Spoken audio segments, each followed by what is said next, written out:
जी हाँ दोस्तों, आज स्वागत है आप सभी का घर से पढ़ाओ अभियान के तहत हम चर्चा कर रहे हैं 9वीं की कक्षा विषय गणित के बारे में, जिसमें पाठ हम ले रहे हैं अध्याय नंबर 2 बहुपद।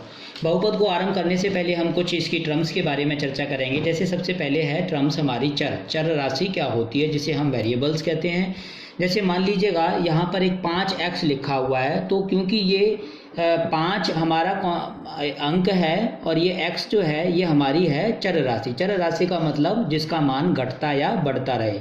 यहाँ पर x का जो मान होगा उसके साथ ही 5 उसके साथ गुणा हो जाएगा।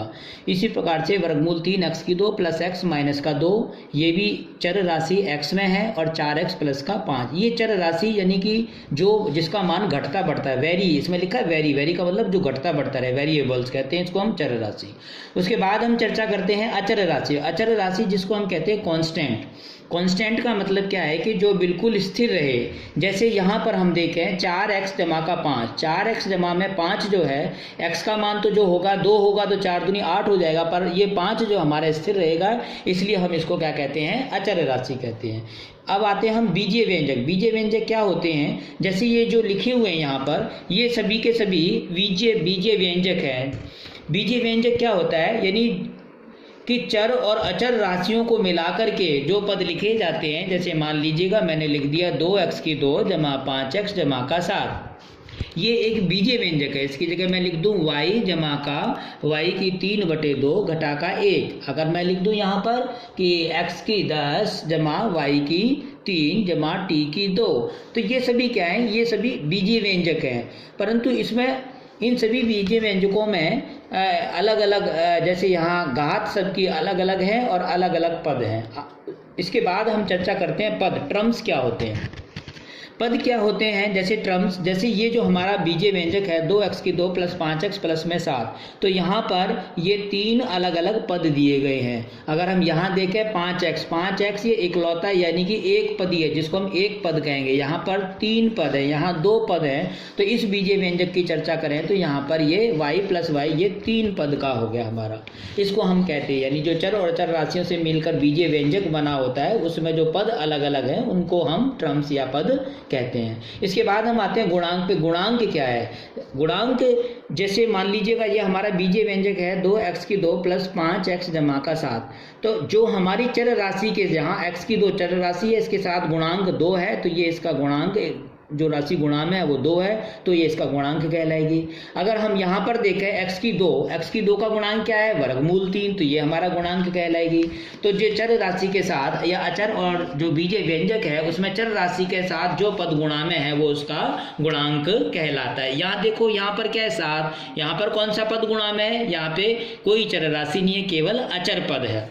आइए, अभी तक ये हमने पिछली कक्षाओं में पढ़ा था, अब हम चर्चा करते हैं बहुपद के बारे में। बहुपद क्या होता है, जैसे ये जो आपने बीजीय व्यंजक लिखे हैं, बीजीय व्यंजक और बहुपद दोनों, इनमें आपने बड़े ध्यान से सुनना है कि बीजीय व्यंजक और बहुपद में क्या डिफरेंस होता है। बीजीय व्यंजक जो चर अचर राशियों से मिलकर के बना होता है, उसमें कितने भी पद हो सकते हैं, 2 4 6 पद हो सकते हैं। परंतु बहुपद में क्या है, बहुपद में एक ही चर राशि वाला पद होना चाहिए, यानी उसमें चर राशि एक हो और चर की घात कैसी हो, पूर्ण संख्या हो।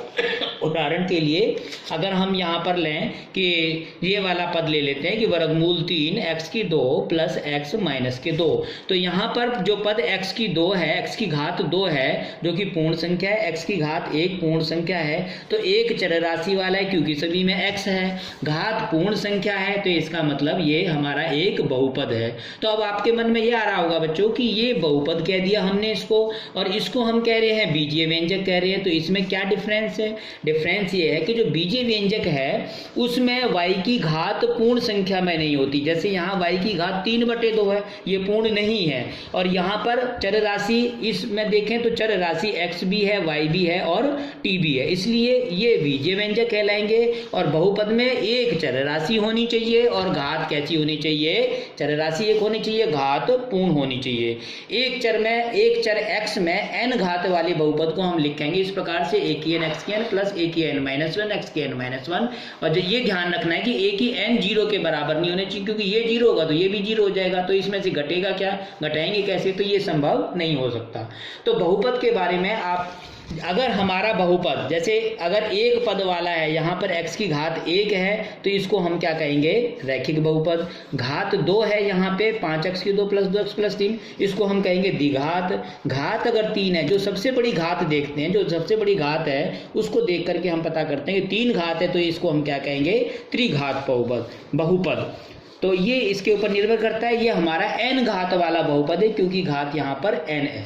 बहुपद की घात की जब हम बात करते हैं, बहुपद की घात जो सबसे बड़ी घात होती है, जैसे यहाँ पे सबसे बड़ी घात 3 है तो हम कहेंगे बहुपद की घात 3 है, और यहाँ पे देखें घात सबसे बड़ी 2 है तो हम कहेंगे बहुपद की घात 2 है। तो जो सबसे बड़ी घात होती है बहुपद के अंदर, वो उसकी बहुपद की घात कहलाती है। उसके बाद अचर बहुपद क्या होता है, जैसे मान लीजिएगा 7 है, 7 को अगर हम x की 0 से मल्टीप्लाई कर दें, क्योंकि x की 0 का मान 1 होता है तो 7 को 1 से मल्टीप्लाई करेंगे, 7 का 7 ही आएगा, जो ये था वही आएगा, यानी x की 0, यानी कि यहाँ पर घात जो हमने अचर बहुपद के अंदर घात है वो कितनी मानी जाएगी, 0 मानी जाएगी। होती यहाँ दिखाई नहीं जाती है पर उसको माना जाता है।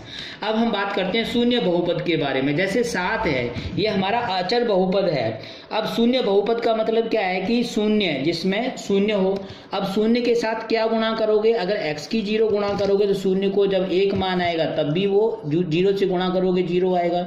0 के साथ अगर हम x की 1 की गुणा करते तो 0 गुणा x की 1 है तब भी वो 0 आएगा। घात कितनी होगी, यहाँ पर 1 होगी। अगर 0 को x की 2 से गुणा करते तो 0 गुणा x की 2, यहाँ भी ये 0, घात कितनी होगी 2। तो शून्य बहुपद में जो है घात परिभाषित नहीं है। परिभाषित क्यों नहीं है, क्योंकि शून्य से जब गुणा करते हैं तो 0 ही होता है। तो हम क्या कहें, घात यहाँ पे नहीं है, यहाँ पे 1 है, यहाँ पे 2 है, इसलिए हम शून्य बहुपद, बस यहाँ आपने ध्यान रखना है कि अचर बहुपद है उसकी घात 0 होती है, और जो शून्य बहुपद है उसकी घात अभी तक परिभाषित नहीं, हम उसको